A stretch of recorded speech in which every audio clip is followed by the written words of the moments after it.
Se essa história te prender em algum momento, deixa um comentário no final do vídeo dizendo de onde você está assistindo.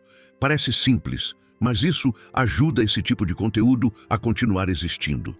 Agora, escuta com atenção.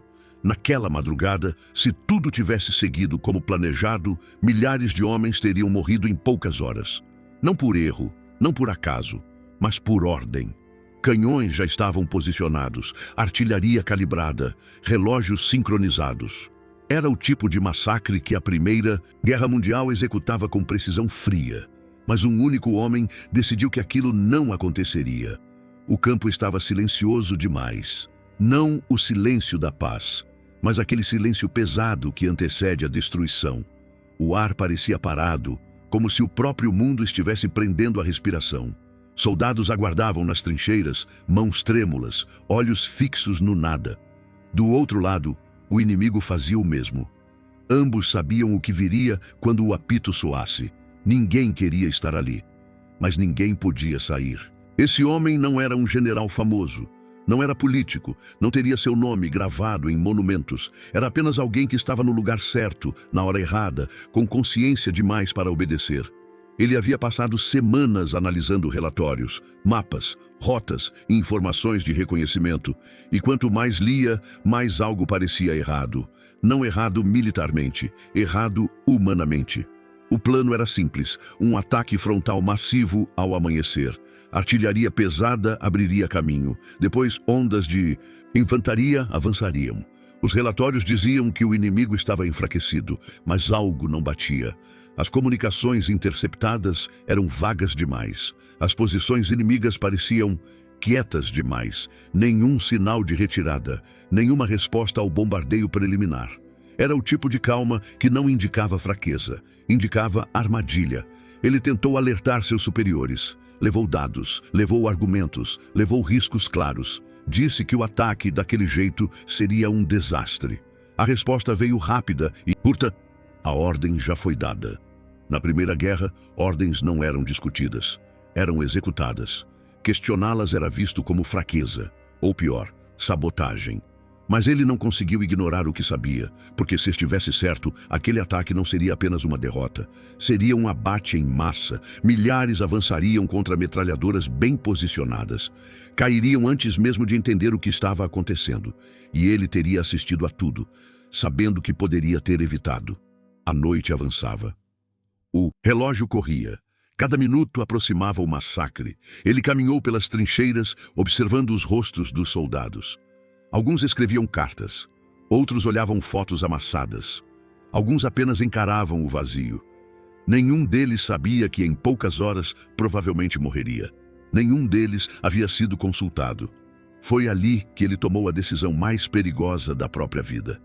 Ele não iria apenas protestar, ele iria agir, mesmo que isso significasse ser acusado de traição.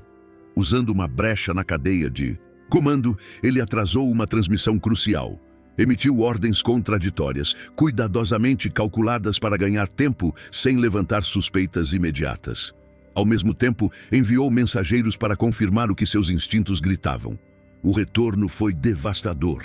O inimigo estava esperando. Metralhadoras ocultas, artilharia alinhada, campos de tiro perfeitamente posicionados. O ataque seria um suicídio coletivo. Com a confirmação em mãos, ele correu contra o tempo. Sabia que, se fosse descoberto, poderia ser preso ou executado ali mesmo. Mas também sabia que cada segundo de atraso salvava vidas. Ele entrou em conflito direto com oficiais superiores. Gritos, ameaças, acusações. Chamaram-no de covarde, de alarmista, de traidor. Mas, pela primeira vez, ele não recuou. Minutos antes do ataque, ele fez algo impensável. Cancelou a ofensiva, sem autorização final, sem consenso, sem garantia de perdão. O apito não soou, e naquele instante, milhares de homens continuaram vivos, mesmo sem saber. O silêncio permaneceu, mas agora era diferente. Do outro lado, o inimigo, confuso, percebeu que algo havia mudado. O ataque esperado não veio. O massacre planejado simplesmente não aconteceu. A guerra, por um momento raro, foi interrompida pela consciência de um único homem. Mas evitar o massacre não significava escapar das consequências. Na verdade, significava apenas uma coisa: O verdadeiro confronto ainda estava por vir. Porque na Primeira Guerra Mundial, salvar vidas podia ser mais perigoso do que tirá-las. O ataque não aconteceu, e isso por si só já era imperdoável. Na Primeira Guerra Mundial, ofensivas não eram apenas movimentos militares, eram demonstrações de autoridade. Cancelar uma delas, especialmente sem autorização final, era desafiar algo muito maior do que um plano, era desafiar o próprio sistema. Naquela manhã, enquanto milhares de soldados permaneciam vivos nas trincheiras, longe de imaginar o que havia sido evitado, o homem que interrompeu o massacre começou a pagar o preço. O comando reagiu com fúria contida. Não houve gritos públicos, não houve escândalo imediato. A guerra não gostava de barulho quando precisava eliminar um problema. Preferia agir em silêncio, com relatórios, investigações e palavras cuidadosamente escolhidas. Ele foi convocado para uma reunião urgente. Entrou em uma tenda onde mapas cobriam as paredes e oficiais o aguardavam com expressões fechadas. Nenhum deles perguntou se ele estava certo. A pergunta era outra. Quem você pensa que é para tomar uma decisão dessas? Ele tentou explicar. Mostrou os relatórios confirmados, as posições inimigas, os riscos claros. Disse que o ataque teria sido um massacre inútil. Ouviu tudo em silêncio. E então veio a resposta, fria como aço. Mesmo que estivesse certo, essa não era sua decisão. Ali, ele entendeu algo fundamental. Não importava quantas vidas fossem salvas, a hierarquia sempre vinha primeiro. A investigação começou no mesmo dia. Seus comunicados foram analisados, seus atrasos registrados, suas ordens contraditórias dissecadas. Cada detalhe era usado para construir a narrativa que interessava ao comando. Não a verdade, mas uma versão aceitável. Ele passou a ser seguido, observado, isolado. Velhos colegas se afastaram, alguns por medo, outros por conveniência. Em tempos de guerra, ficar perto de alguém marcado era um risco que poucos aceitavam correr. Enquanto isso, o front permanecia estranho. O inimigo não atacava, esperava. E esse silêncio confirmava dia após dia que ele havia tomado a decisão correta. Mas isso não o protegia. Pelo contrário, quanto mais o tempo passava, mais evidente ficava que o massacre evitado era real. E isso tornava ainda mais necessário encontrar um culpado para o cancelamento.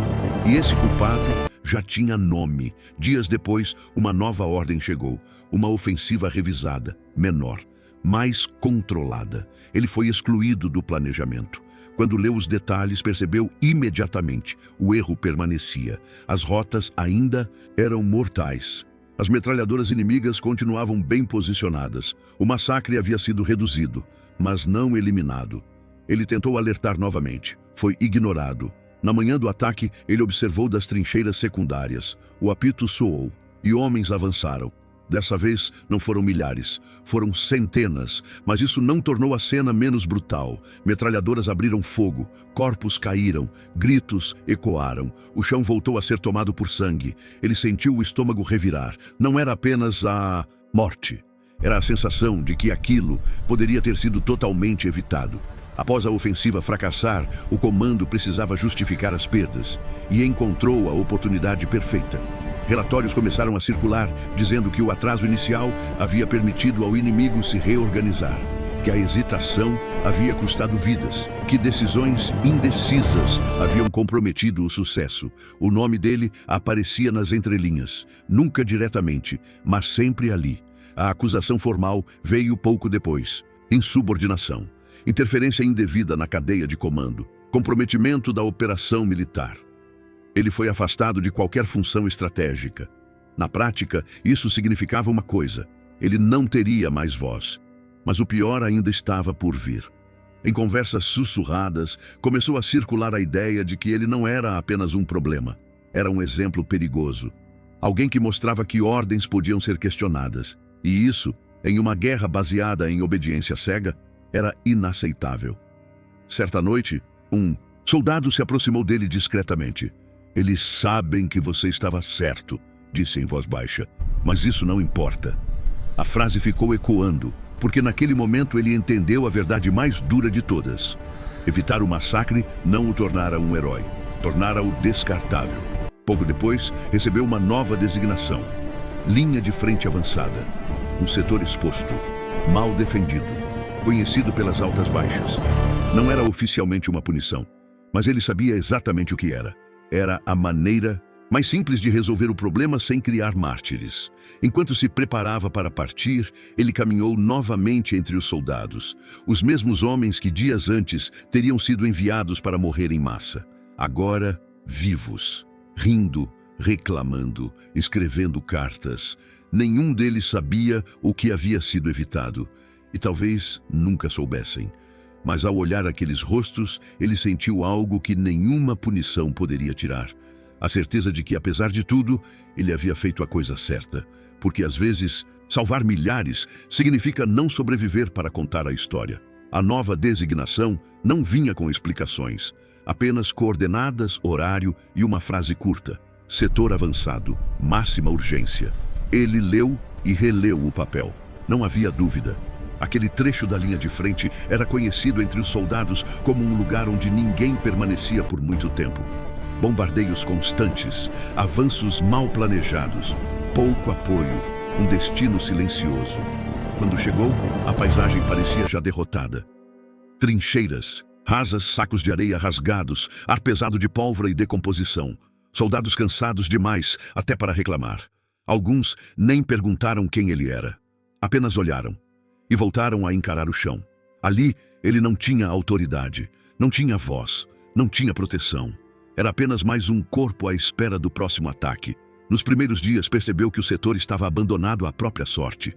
Ordens chegavam atrasadas, suprimentos eram escassos, a artilharia de apoio falhava com frequência.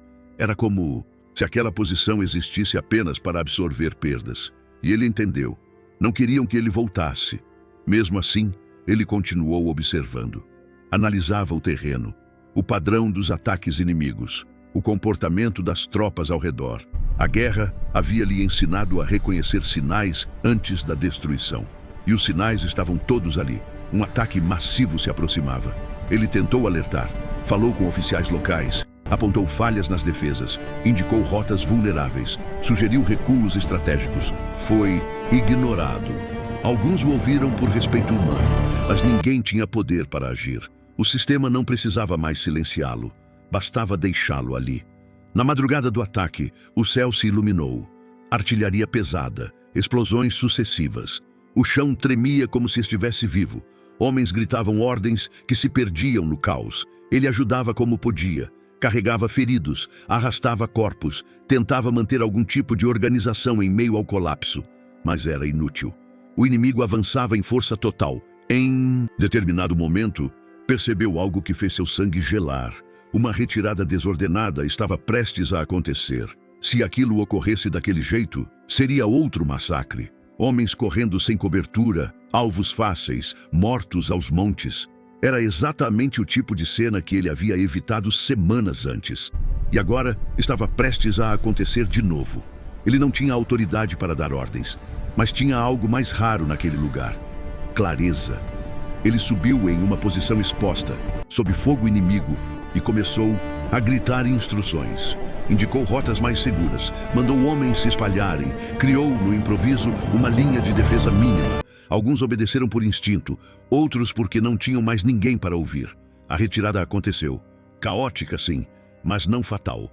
Muitos sobreviveram. Foi ali que ele foi atingido. Um estilhaço o acertou no abdômen, depois outro na perna. Ele caiu. Ainda consciente, sentiu o sangue quente escorrer. A dor veio forte, mas não foi isso que o abalou. Foi a certeza. Ele sabia que não sairia dali. Deitado no chão, enquanto o ataque diminuía, ele observava o céu entre a fumaça. Pensou em quantas vezes havia tentado impedir aquilo, em quantas vidas tinham sido poupadas, em quantas ainda se perderiam. Nenhum oficial estava ao seu lado, nenhuma medalha o aguardava, nenhum relatório mencionaria seu nome. Mas, ao longe, viu soldados vivos, recuados, respirando, e isso foi suficiente. Um jovem soldado se aproximou, tentando ajudá-lo. "Fique acordado", disse, desesperado. Ele tentou falar, mas a voz falhou. Apenas segurou o braço do garoto com a pouca força que restava. O jovem não sabia quem ele era, nem o que ele havia feito semanas antes. Mas aquele gesto simples, alguém tentando salvá-lo, foi algo que a guerra nunca havia lhe dado. Quando morreu, Foi em silêncio, sem testemunhas importantes, sem palavras finais registradas. A guerra seguiu. Relatórios foram escritos, ataques continuaram, novos nomes ocuparam cargos. O massacre evitado nunca entrou para os livros, mas algo permaneceu. Os soldados daquele setor voltaram contando histórias estranhas. Diziam que se não fosse um homem que gritou ordens quando ninguém mais falava, muitos teriam morrido. Não sabiam o nome dele. Chamavam apenas de aquele que mandou parar. A guerra acabou anos depois. Monumentos foram erguidos, heróis foram escolhidos, mas nenhum deles falava daquele homem, porque ele não venceu batalhas, não conquistou territórios, não seguiu ordens. Ele apenas impediu que milhares morressem e pagou por isso com a própria vida.